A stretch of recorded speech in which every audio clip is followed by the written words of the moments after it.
안녕, 피타고라스 선생이야. 오늘도 돈의 흐름을 읽는 공식 하나 알려줄게. 지금 전 세계가 술렁이고 있어. 국제 유가가 배럴당 100달러를 뚫었거든. 미국이랑 이란 전쟁이 터지면서 중동이 완전히 뒤집힌 거야. 에너지 시장이 패닉 상태야. 근데 진짜 문제는 따로 있어. OECD가 한국 성장률을 0.4%나 깎아버렸거든. 단순히 숫자 하나 바뀐 게 아니야. G20 국가 중에서 두 번째로 크게 깎인 거거든. 물가는 2.7%까지 치솟을 거라고 경고했어. 에너지 수입 의존도가 높은 우리나라의 직격탄이야. 이런 흐름 우리 교실에서는 실시간으로 잡아내고 있거든. 자세한 건 나중에 알려줄게. 오늘은 이 오일 쇼크가 왜 터졌는지, 한국 경제에 어떤 충격을 주는지, 그리고 이 흐름에서 돈이 몰리는 종목까지 전부 알려줄게. 내가 25년 넘게 시장을 봐왔는데 이번 흐름은 절대 그냥 넘기면 안 돼. 잘 따라와.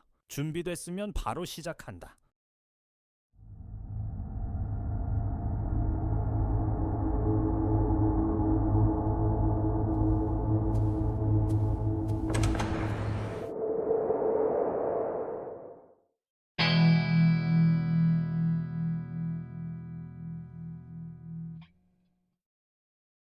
자, 1교시 시작할게. 이 오일 쇼크가 왜 터졌는지 지금부터 알려줄 테니까 잘 따라와. 단순히 전쟁이 터졌다는 뉴스로 끝나면 안 돼. 그 안에 구조적인 이유가 있거든.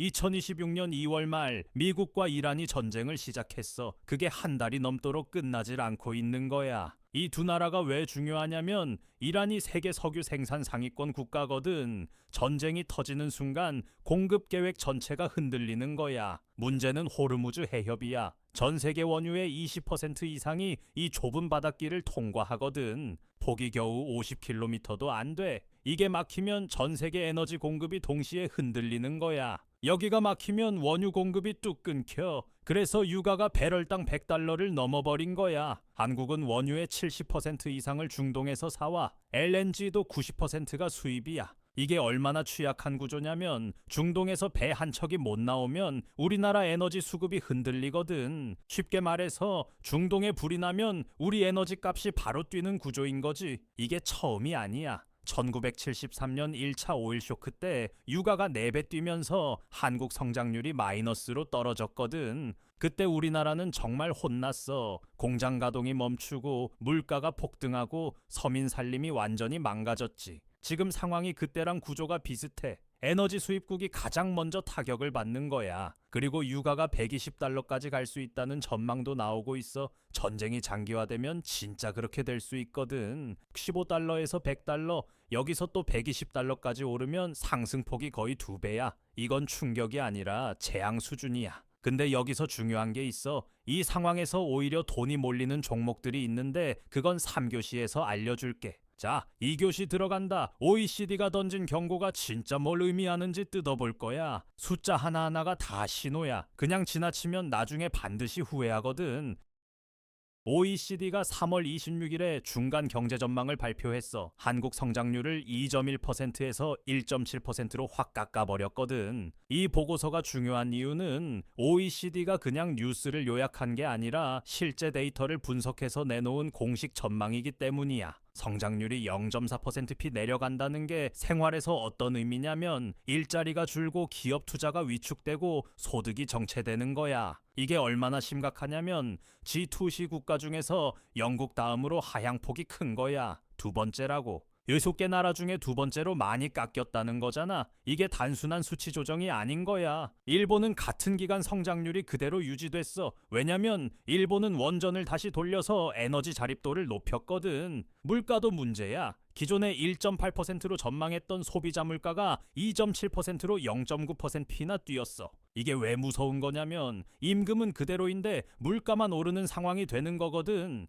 에너지 값이 오르면 전기료, 가스비, 물류비 전부 올라가잖아. 그게 물가를 밀어올리는 거야. 쉽게 말하면 한 가정당 연간 약 200만 원의 추가 부담이 생기는 셈이야. 전기료가 15%, 가스비가 22%씩 오른다고 생각해봐. 월급은 그대로인데 나가는 돈만 늘어나는 거잖아. 전기료, 가스비, 택배비, 식료품 값까지 줄줄이 오르는 거지. 이게 도미노처럼 연결돼 유가 상승이 생산비를 올리고 생산비가 물가를 밀어올리고 물가가 소비를 죽여. 소비가 줄면 기업 실적이 떨어지고 결국 성장률이 내려가는 거야. 전형적인 오일 쇼크 패턴이지.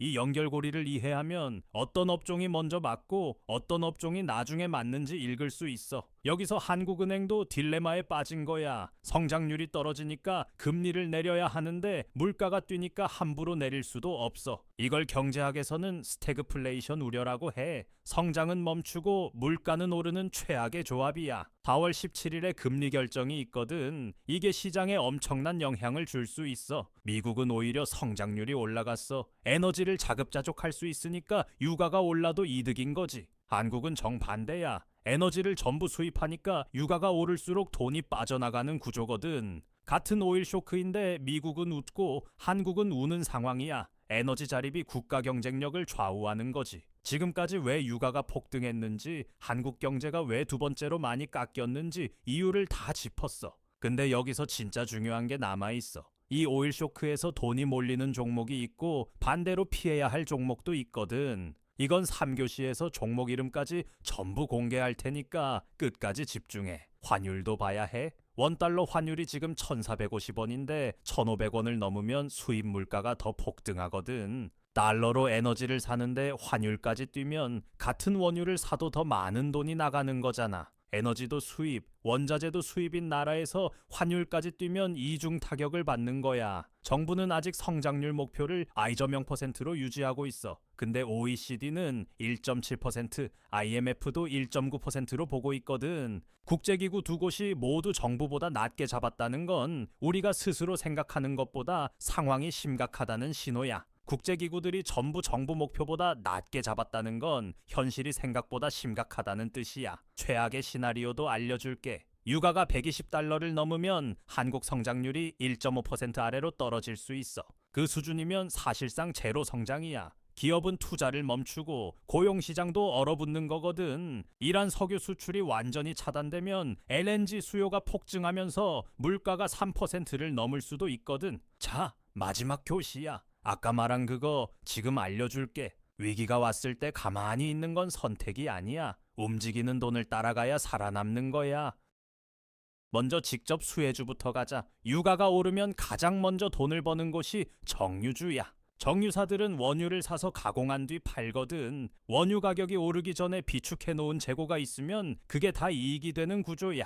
SK이노베이션이 12만 원으로 하루 만에 5.2% 올랐어. S오일은 4.8%, 현대오일뱅크는 6.2% 뛰었고. 왜 이렇게 오르냐면 중동 공급이 불안해지면 정유사들의 마진이 커지거든. 원유를 싸게 비축해놓고 비싸게 팔 수 있는 구조야. 거래량도 3일 만에 30에서 50% 폭증했어. PER도 봐. 지금 이 세 종목 전부 8배에서 9배 수준이거든. 역사적으로 저평가 구간이야. 간접 수혜주도 있어. 한국가스공사는 LNG 가격이 오르면 판매 가격을 올릴 수 있거든. 3.9% 올랐어. 포스코 인터내셔널은 LNG 트레이딩 사업을 하는데 가격이 오르면 거래 마진이 커지는 구조야. 두산에너빌리티가 제일 눈에 띄어. 하루 만에 7.2%나 뛰었는데 에너지 다변화 수요가 몰리는 거야. 일본이 원전을 돌려서 에너지 위기를 버틴 것처럼 한국도 원전 확대 논의가 시작되고 있거든. 이런 흐름이 나오면 원전 관련 기업들은 수주 기대감만으로도 주가가 먼저 움직여.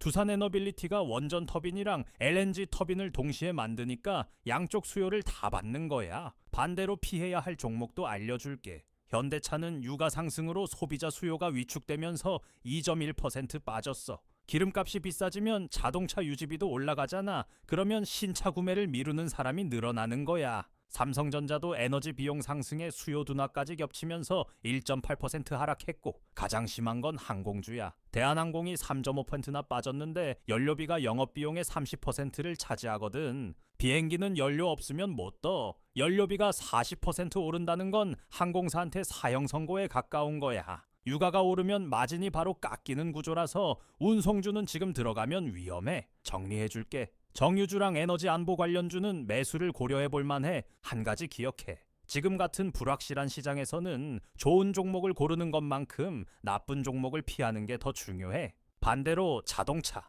반도체, 항공주는 지금 들어가면 역풍 맞을 수 있으니 관망이 맞아. 그리고 앞으로 봐야 할 일정이 있어. 4월 17일 한국은행 금리 결정이 첫 번째 변곡점이야. 금리를 내리면 시장은 반기겠지만 물가 불안이 더 커질 수 있어. 어떤 선택을 하든 파장이 있어. 4월 말부터 1분기 실적 발표가 시작되고 6월에 OECD 최종 전망이 나와 이 세 시점을 꼭 기억해둬. 마지막으로 리스크 관리 얘기할게. 한쪽에 몰빵하면 안 돼. 에너지주가 오른다고 전 재산을 넣는 건 위험해. 전쟁이 갑자기 끝나거나 협상이 타결되면 하루 만에 분위기가 바뀌거든. 에너지주가 좋다고 전부 넣지 말고 현금 비중을 확보하면서 환율도 같이 봐야 해. 1,500원이 경계선이야. 자, 그러면 이런 흐름 속에서 우리 교실 학생들은 어떻게 접근했는지 알려줄게. 전쟁이 터진 당일에 바로 에너지주 매수 신호를 공유했어. 그리고 항공주는 사전에 정리하라고 알려줬지. 다시 8시간 안에 포지션을 전환한 학생들은 이번 주에 5에서 7% 수익을 냈어. 이게 정보의 힘이야. 이게 우연이 아니야. 실시간으로 시장을 같이 보면서 바로바로 대응한 결과거든.